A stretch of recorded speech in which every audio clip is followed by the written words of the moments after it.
So welcome to the stage. This is a continuation, really, of the story from Instituto Modelo de Cardiology, and Gustavo is from the Lean Transformation Office. I have heard him present a couple of years ago at the Stanford conference, so it's great to see you again, and we're looking forward to your presentation. Over to you. Well, thank you, Denise. Welcome, everybody. Welcome, everybody. I am Gustavo, and I am part, as Denise said, of the Lean Transformation Office at Instituto Modelo, from Cordoba, Argentina. I am proud to represent my institution and show you the milestones in the path to improve our cardiovascular patients' care through our lean journey. And also, I am privileged to share, this event with such a great array of speakers. And I'm excited to continue to make lean global connections. You may be wondering, what can a boutique institution in southern part of the world can show me? Well, let me summarize it. To me, it's about leadership and people. Some of IMC's distinctive traits are that IMC's values remain intact since 1977. There's a determination to succeed in lean. This is why we strive for quality above quantity. And there is a persistence in long-term sustainability. There's an engaged leadership team, which they try to make a team-based approach to patient care. And of course, we have self-motivated team members that make a difference.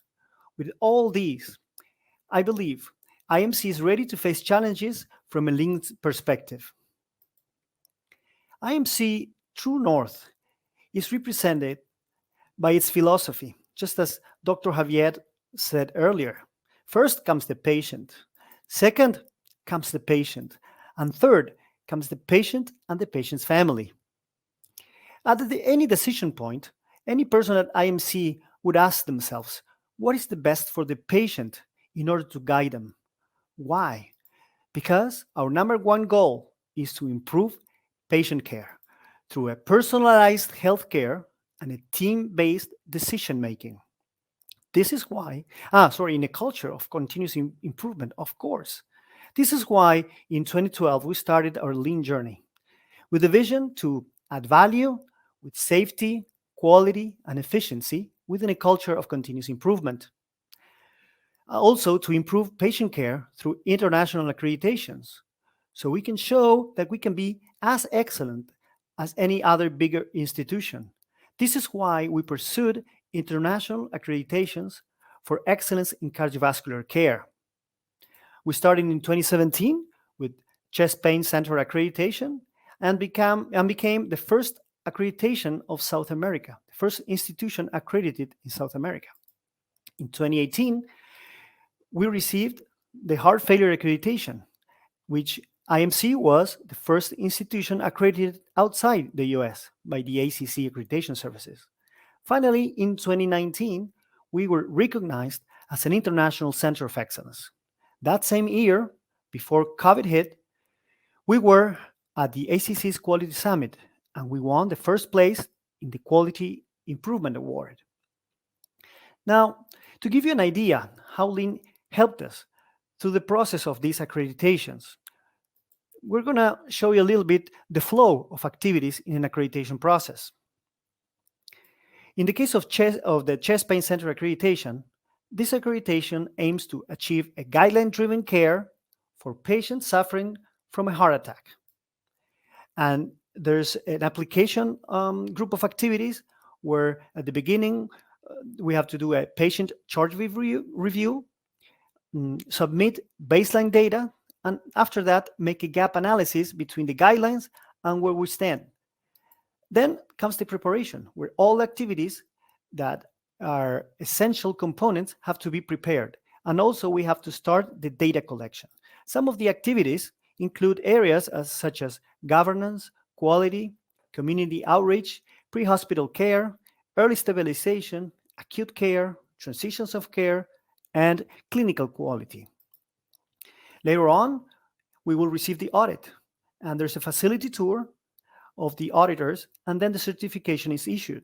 Well, you may think this is the end of the accreditation. No, actually, this is the start, because then comes the maintenance. We have to inform metrics, we have to continue to make data collection and upload, and of course, we have to continue doing process improvement. Since the start, lean thinking was present throughout the process. At the application phase, we did an A3 thinking, then we did root cause analysis, value stream mapping, waste elimination, essentially time, and we continued with daily management and discipline in the maintenance area. All throughout this accreditation process, we built capabilities, we fostered lean culture, and applied lean leadership. Let me give you now some examples in terms of lean principles used during the accreditation. The context is that, for example, this accreditation requires a baseline data submission, as I mentioned. For this, the chest pain committee members, which is Dr. Javier is part of them, and also the chiefs of services, performed a retrospective chart review of 70 acute coronary syndrome patients to evaluate care and process times. Well, the situation was that this data abstraction took 3.5 days and 7 people. Also, we realized that we had no standard to capture essential process times. You can see to the right there the moment we were going to make the baseline data submission with the help of Donahan, our accreditation review specialist. So we proposed a goal. We had to evolve to a prospective data collection, an easier database caseload, and achieve process time standardization. One of the countermeasures that we had was to create a ACS patient data capture form, which is low tech and high impact. Why? And this countermeasure made a fundamental change that is still ongoing. And why is this? Because it's a physician-led data registration. That means that is certified that is filled by a physician. What this brings is that it brings accountability and engagement, and there's a real-time data creation. The physician, when he sees the patient, you will start writing the form. So there's a real-time data collection, and there's no need to retrospective data abstraction. Also, there's sections reserved for each step in the value chain. So there's an area that reserved for admin people, there's an area for lab people, there's an area for EMS, and an area for the ED physician. Also, it contains the fields required by ACC database so that the monthly upload can be done efficiently and faster. The second countermeasure, and it's related to the previous form, is that we created IMC's AACS database. This database is loaded 24 hours the case. So this helps us and helps the team to make changes in case we are not meeting the metrics, and it launches an early process improvement process. We can say that the results are that monthly ACC database load time has been reduced from 26 minutes at the beginning of the process to 5 minutes per case at the end of the process, and with 2 people, one of them always being a physician. Physician accountability has improved because what we need is that long-term sustainability. So the data is always certified and it's always reliable. The ACC liked it, and now an English version of it is part of ACC's best practices. But you may be asking yourselves is, what about process times? And now we're going to enter another area, which is, why do we keep process times in heart attack cases? For heart attacks, a fast diagnosis says heart muscle. We call this time is muscle, and you will see it throughout the presentation. Now, the next question was, is portal of entry relevant to our patients? We did a study of 200 patients which had heart attack, and we realized that 45% of these patients came as walk-ins to the emergency department. That was a great discovery. That then we decided, okay, is this the same in the U.S.? Well, we went back to 2017 data from NCDR, and in a sample of more than 92,000 patients, we realized they had the same 43% of NSTEMI or STEMI or heart attacks came in through the walking. So that meant that improving heart attack diagnostic times at the ED can save heart muscle of almost half of heart attack patients. We asked ourselves, now, if at the ED is important, how is heart attacks diagnosed? We tried to went through and say, okay, detail, how is heart attack diagnosed and how can we improve the diagnosis time? Well, for a physician, heart failure is diagnosed with a clinical presentation of the patient plus an ECG or a lab test. A lab test called troponin.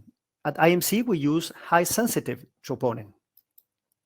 So again, before the accreditation, if we wanted to measure the time that it took us from diagnosis to balloon, which is opening the clogged artery, we said, okay, this measure has to be 90 minutes or less.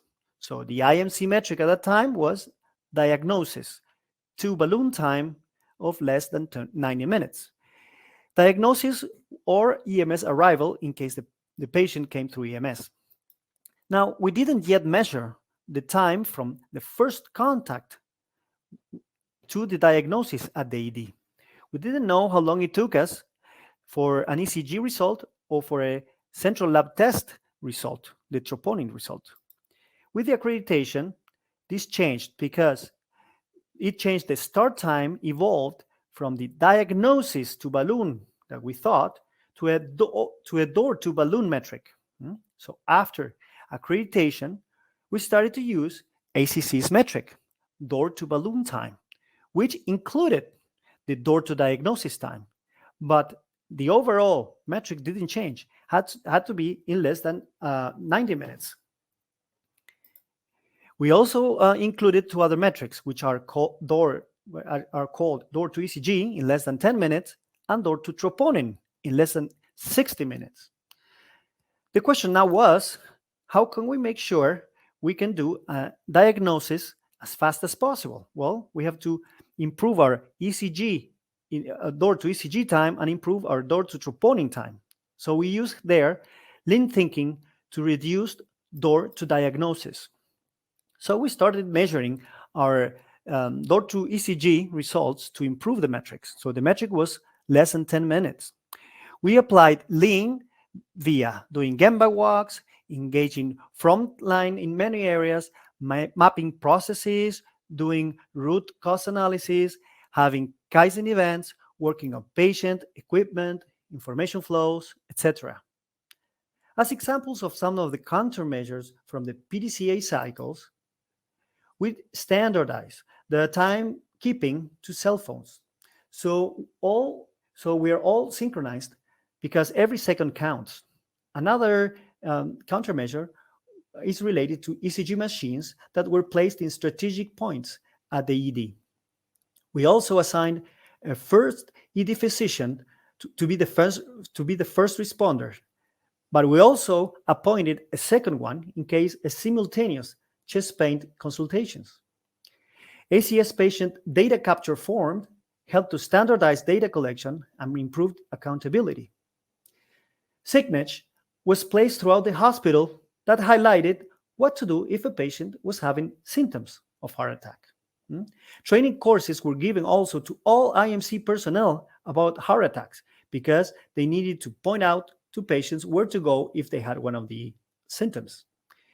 The ED nurses, biochemists, and radiology staff were trained for immediate attention to ACS patients. In addition, at the ED lobby, self-check-in there is an option for chest pain centers, for chest pain patients, which triggers a fast-track ACS patient protocol. Again, all these countermeasures help reducing the door-to-ECG time. We also worked in reducing the door-to-troponin time. So the door-to-troponin was less than 60 minutes in 90% of the cases. In terms of the lab, we focused more on the central lab turnaround time, which is the time it takes for the order for the order of the troponin to the results reported to the physician, and this has to be done in less than 40 minutes. In terms of lean practice, we used reducing time and using technology to improve performance.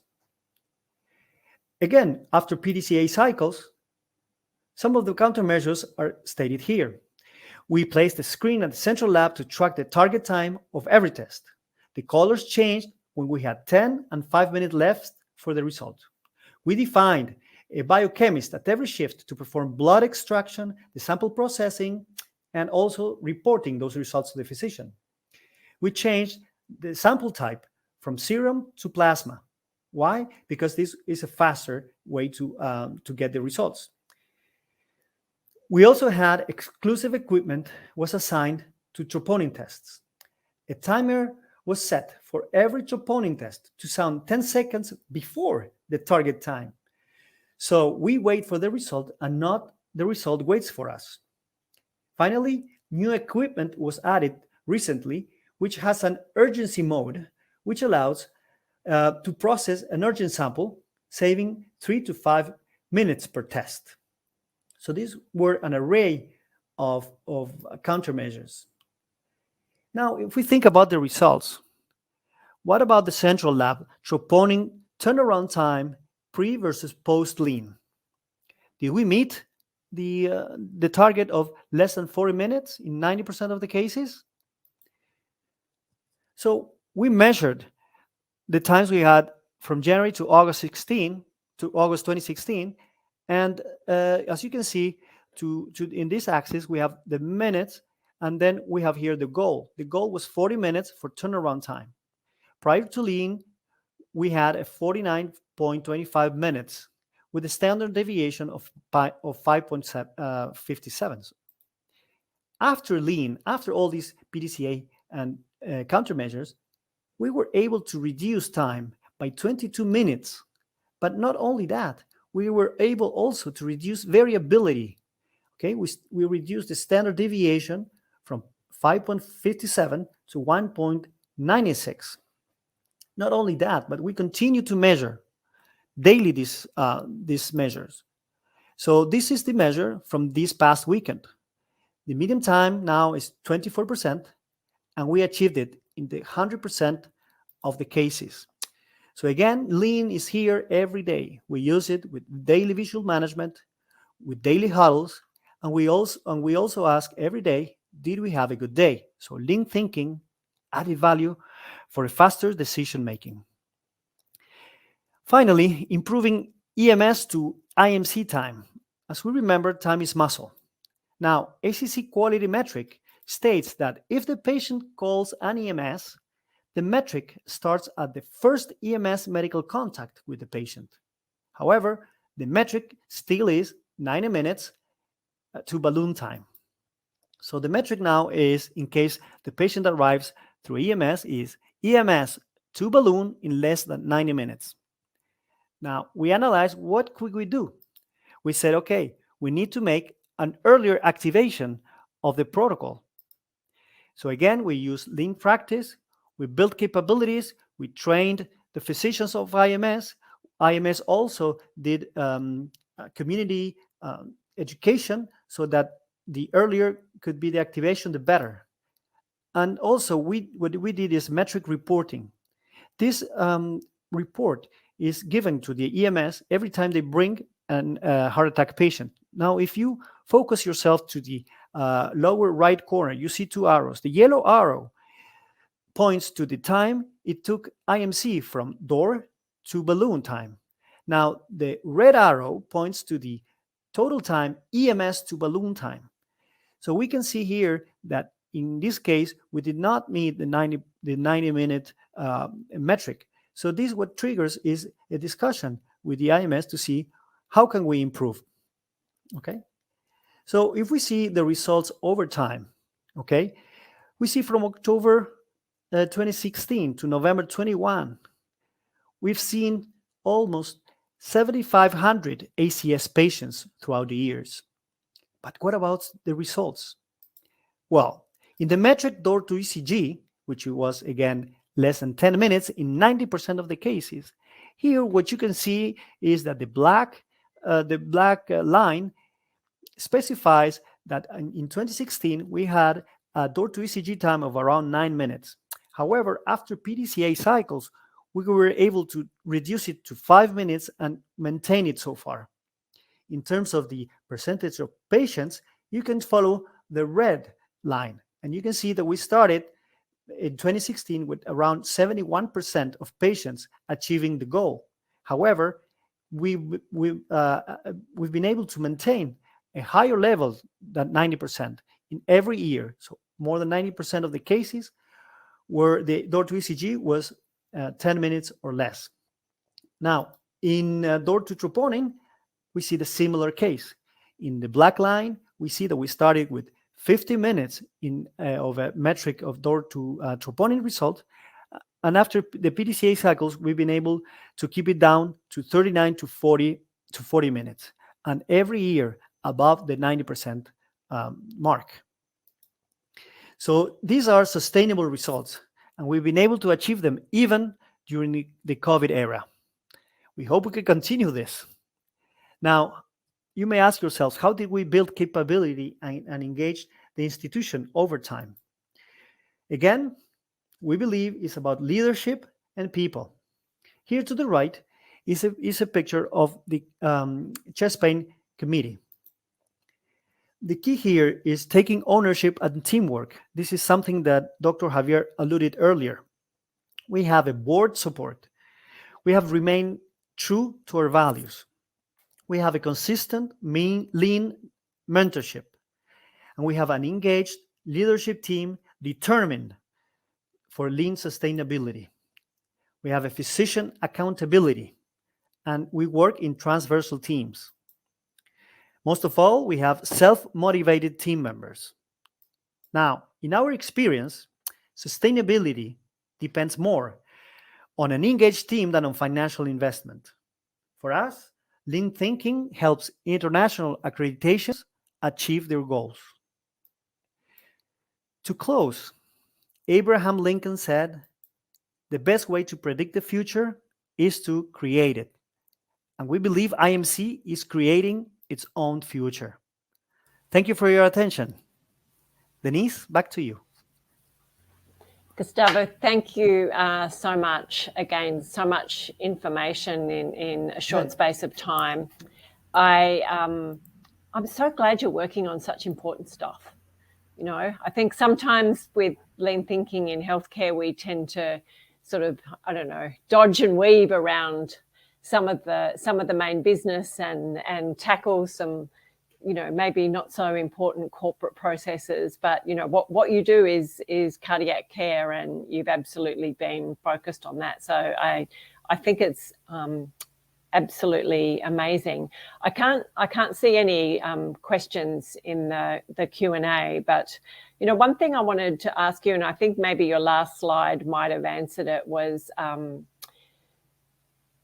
out of your, in terms of reducing the lead time, which lean tools or practices do you think have been the most impactful? That's a great question. I believe the value stream mapping has helped us a lot to find the waste, and the transversal team. Because as you saw, there's some part that has to do with admin, with recognizing the symptoms. There's another part from the ED physician that has to do a fast diagnosis. Then the lab, the central lab, has to work in order to get the results as fast as possible. So again, value stream mapping and working transversal teams helps identify those waste in the process. And we do have a couple of questions in there, and I agree about the value stream mapping. At least we can see across the silos when we do that, which is often I would agree. An issue in healthcare. Jim has asked, what was the catalyst to challenge leadership to think differently? How did that happen? I think it has a lot to do with mentorship, with lean mentorship and long-term thinking in terms of where you want to take the institution. And I am just copying here what I hear often from Dr. Javier. You know, the board is definitely into lean into the future, and this helps as a catalyst downwards to the leadership team, and then to the physicians, and then to the admins, so that we can all achieve what the board is proposing. And I know Lisa's there, but we might have 1 minute. But what change management techniques did you use to get the MDs to fill out the initial form? First of all, is talking about the importance of what is important to the patient. So is waiting important for the patient? No. Is fast diagnosis? Yes. Well, let's focus on that. So then signing, they have to sign the form. So signing the form and putting the right time, it engages them, but then there's also an accountability in order to deliver. So putting the patient first. Well, thank you so much. I can't believe how far your organisation has come in such a short space of time, and it's a wonderful healthcare transformation example for us to all learn from. So Javier, Gustavo, thank you so much for your contributions today. Thank you, Denise. Thanks to you, Denise. Thank you, Lisa. Thank you, Lisa.